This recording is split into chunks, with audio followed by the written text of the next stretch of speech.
पिछले एपिसोड में हम लोगों ने देखा था कि एरी और उसका फ्रेंड कैफे में बैठ के बातें कर रहे थे। तभी एरी की फ्रेंड एरी से एक क्वेश्चन पूछती है। एरी, तुम्हें नहीं लगता तुम्हारे लॉजिक के हिसाब से ये थोड़ा अजीब है? ये बहुत अजीब है कि उस तरीके का कोई पर्सन है और 33 साल के होने के बाद भी वो अभी तक सिंगल है। उसके साथ कोई भी महिला नहीं है। और इस क्वेश्चन ने भी एरी को सोचने पर मजबूर कर दिया था। फिर हमारा सीन वापस से एरी के अपार्टमेंट की तरफ शिफ्ट होता है, जहाँ पे एरी ये सब सोचने के बाद मिंचुल को बुला के कहता है, मिंचुल, मैं तुम्हारे घर जाना चाहती हूँ, मेरे घर पे नहीं, ना ही कोई होटल में। मैं वहां जाना चाहती हूँ जहाँ तुम रहते हो। फिर मिंचुल अपने सर को पकड़ के सोचता है, फिर से नहीं, वो मेरे घर इतना क्यों आना चाहती है? फिर मिंचुल एरी से कहता है, तुम क्यों जाना चाहते हो, तुम्हारा घर इतना अच्छा है। मिंचुल सोचता है कि एरी बहुत लकी है कि वो इस तरीके के एक सुंदर घर में रहती है जो काम के प्लेस से बहुत पास है। मैंने एक बार सोचा था, अगर मैं इस तरीके की लड़की के साथ रहता हूँ तो क्या मेरा जीवन बेहतर हो जाएगा। फिर मिंचुल हेसु को याद करके कहता है, लेकिन हेसु के बारे में क्या? और वैसे भी अगर मैं हेसु को पीछे छोड़ भी दूँ तो वो वही रहेगी। हेसु उस घटिया जगह की देखभाल करते हुए मेरा वापस लौटने का इंतजार कर रही होगी। यहाँ तक कि हेसु बिना दिखाए भी मुझसे बहुत प्यार करती है। नहीं, क्या हेसु मुझसे प्यार भी करती है?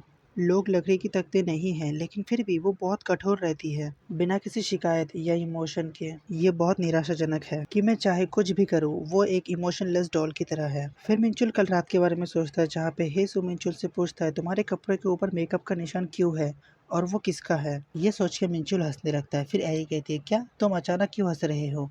फिर मिंचुल रिप्लाई करता है, ये कुछ नहीं है।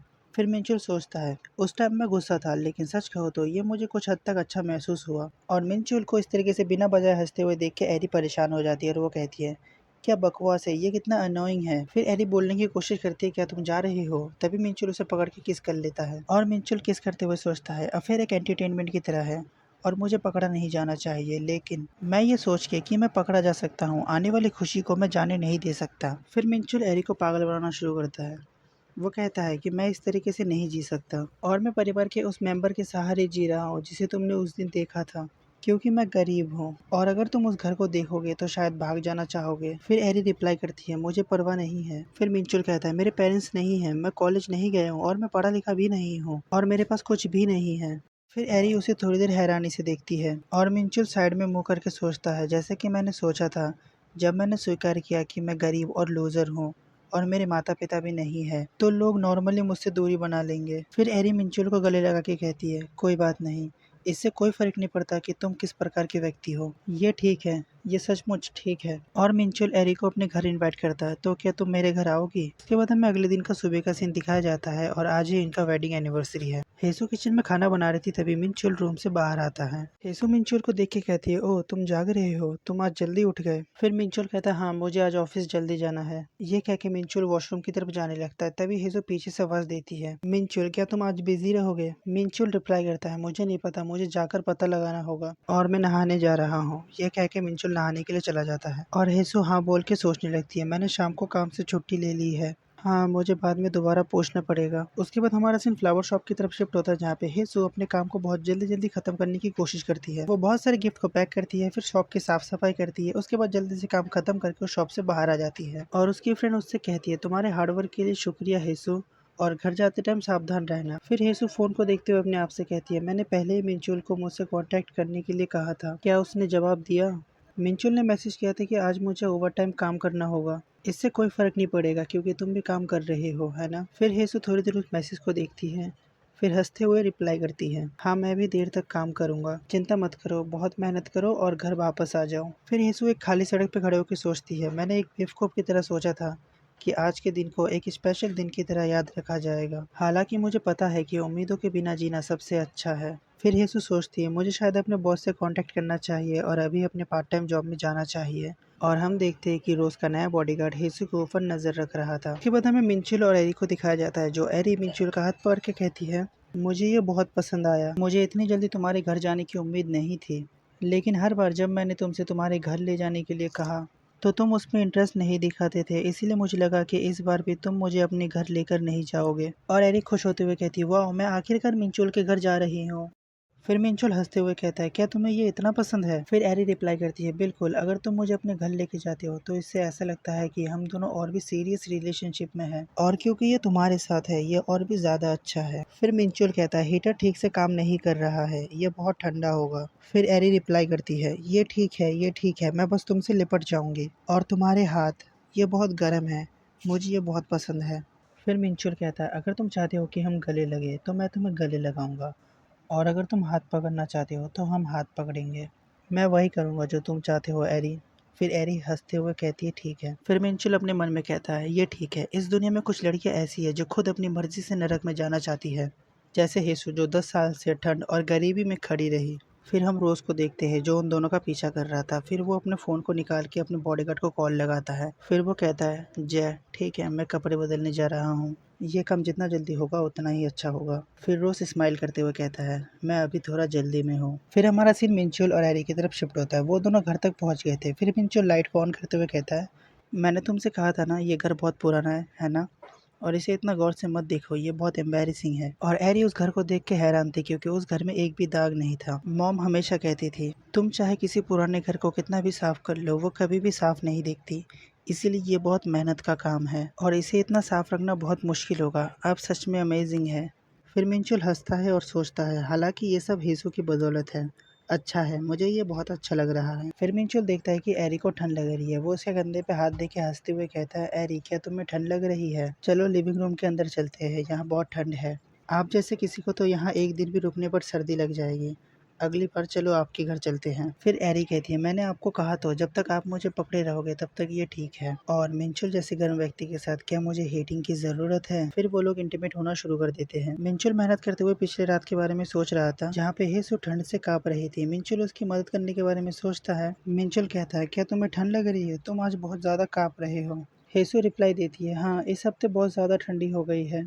फिर मिंचुल कहता है, शायद हम दोनों एक दूसरे के पास आके सो सके। फिर मिंचुल को उस रात की बात याद आ जाती है, जहाँ पे मिंचुल हेसु के करीब आने की कोशिश करता है, उससे इंटीमेट होने की कोशिश करता है, लेकिन हेसु मना कर देती है। फिर मिंचुल पीछे घूमते हुए कहता है, जो भी हो इसे भूल जाओ, मैं अपने आप अच्छी नींद लूंगा। उसके बाद हमारा सीन शिफ्ट होता है। हमें रोज को दिखाया जाता है, जो अपने कपड़ों को बदल के एक ब्लैक जैकेट और हुडी पहन के बाहर आता है। रोज अपने कपड़ों को बदल के एक कन्वीनियंट स्टोर पे आ जाता है, जहाँ पे एक लड़की रोज का वेलकम करती है और वो अपने मन में सोचती है, वाह वो कितना लंबा है, साथ ही वो बहुत अच्छा दिखता है।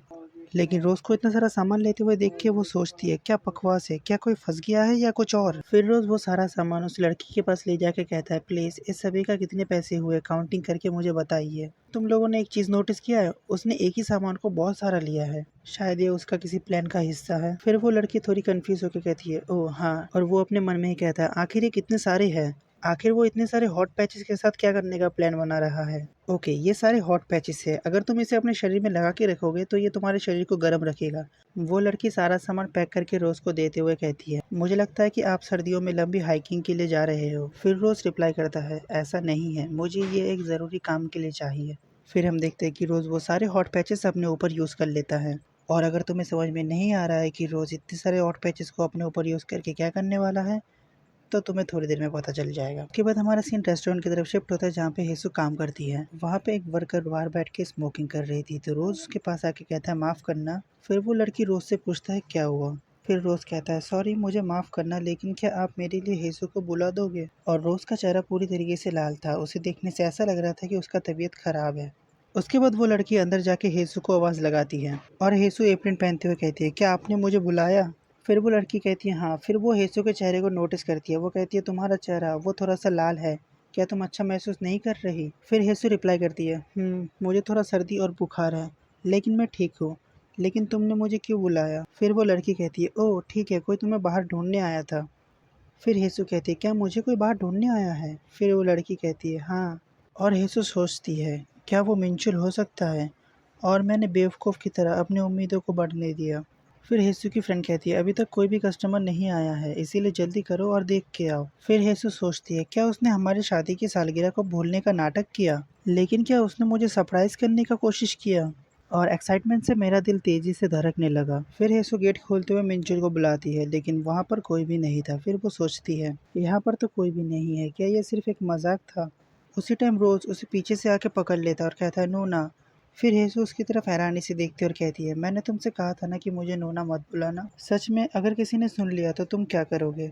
इसके बजाय तुम मुझे आंटी कहो, और अगर तुमने मुझे दोबारा ऐसा कहा तो मैं तुम्हें सच में डांटूंगा। फिर रोज रिप्लाई करता है, ठीक है। तभी हेसु को कुछ चीज़ नोटिस होती है और वो कहती है, क्या तुम्हें कहीं पे चोट लगी है?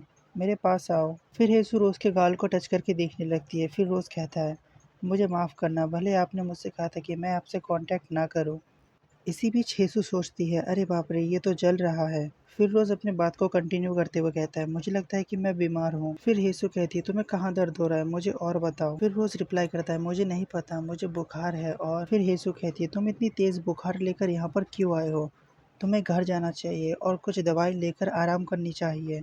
फिर रोज कहता है, मैं घर नहीं जा सकता। फिर हेसू कहती है, पर क्यों? लेकिन रोज कुछ भी नहीं बोलता, वो साइलेंट रहता है। फिर रोज उसकी तरफ देखती है और अपने मन में कहती है, खाली और उन अनरिस्पॉन्सिव आंखों को देखकर मेरा दिल दुखता है। फिर हेसूस पहले दिन के बारे में सोचती है जिस दिन रोज पहली बार चोट लगा के हेसू के पास आया था। फिर वो सोचती है, उसने कहा था कि उसका घर का कंडीशन ठीक नहीं है, अगर वो घर चला जाता है तो वो ठीक से आराम नहीं कर पाएगा। शायद जो घाव मैंने उसके शरीर पर देखे थे वो उसके घर से ही लगे थे।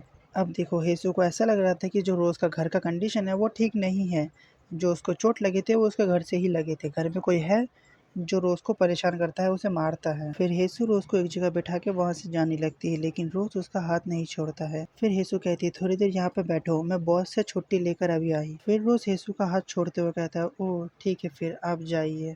फिर हेसू छुट्टी लेके बाहर आ जाती है, रोज से कहता है, चलो चलते हैं। और तुम लोगों को मैं एक बात बता दूं, ये लोग हेसू के घर जा रहे हैं, जहाँ पे मिंचुल और एरी पहले से मौजूद है। शायद अभी तो तुम लोगों को रोज का प्लान पता चल ही गया होगा कि वो क्या करना चाहता है। फिर हेसु घर जाते हुए सोचती है, क्योंकि मिंचुल ने कहा था कि वो आज घर लेट आएगा, इसीलिए मैं इसे दवाई दूंगा और थोड़ी देर आराम करने दूंगा, 3 घंटे के लिए नहीं, कम से कम 2 घंटे बाद मैं इसे वापस भेज दूंगा। ये एक पुराना घर है, लेकिन इसमें कुछ देर आराम किया जा सकता है। फिर हेसु रोज की तरफ देख के सोचती है, लेकिन वो इतना लंबा है कि कमरा उसके लिए छोटा हो सकता है। क्या ये ठीक है कि जब वो बीमार है तो उसके लिए नीचे झुककर बैठना ठीक होगा? तो चलो भाई लोग, इस पार्ट को मैं अभी यहीं पे ख़त्म कर देता हूँ और मुझे माफ़ करना, मैं जानता हूँ यार तुम लोग इस समय का बहुत दिनों से वेट कर रहे हो, और वैसे भी मेरी कल छुट्टी है। अगर सब कुछ ठीक रहा ना तो उसका नेक्स्ट पार्ट तुम्हें कल ही मिल जाएगा। तो तब तक के लिए मिलते हैं, bye bye, tata, good night and sayonara.